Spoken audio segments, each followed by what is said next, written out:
नमस्कार मित्रांनो, या शेतात रोटावेटर नांगरणी वगैरे काहीच केले नाही. अगोदर पाण्याने ओलून घेतलं होतं आणि खर्च वाचावा म्हणून हे आपलं कोळपणी चालू आहे. पाहू शकतात आपण लाईव्ह कशा प्रकारे माती एकदम भुसभुशीत झालेली आहे. 2 वेळा पाणी भरून कोळपणी केलेली आहे.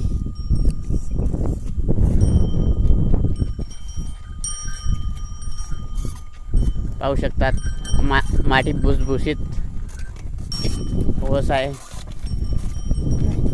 फक्त याला अपवाद कमी क्षेत्रासाठी आपण हा प्रयोग करू शकतात. पाणी वगैरे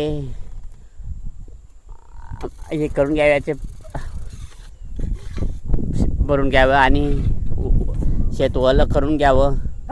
नंतर अशा प्रकारे आपण कोळपणी करू शकतात. मोठ्या क्षेत्रासाठी अपवाद आहे की मोठ्या क्षेत्राला शक्य नाही आणि कुठे कुठे पाण्याची अडचण असते. त्यासाठी आपण अशा प्रकारे प्रयोग करू शकत नाही. जर छोटं क्षेत्र असेल आणि पाणी फुलं असेल तर आपण अशा प्रकारे पाण्याने ओलून घ्यावं अगोदर शेत, नंतर अशी कोळपणी करून घ्यावी. प्रत्यक्ष आपण पाहू शकतात कशा प्रकारे माती भुसभुशीत झालेली. या प्रेमाभाऊ आलेला आहे आपल्या शेतात कोळपणी करण्यासाठी.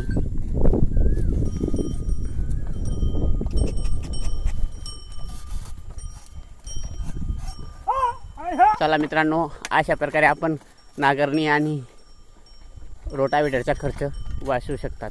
धन्यवाद मित्रांनो, आपल्या चॅनलला फॉलो करा, शेअर करा, लाईक करा. नवनवीन व्हिडिओ पाहण्यासाठी आपल्या चॅनलला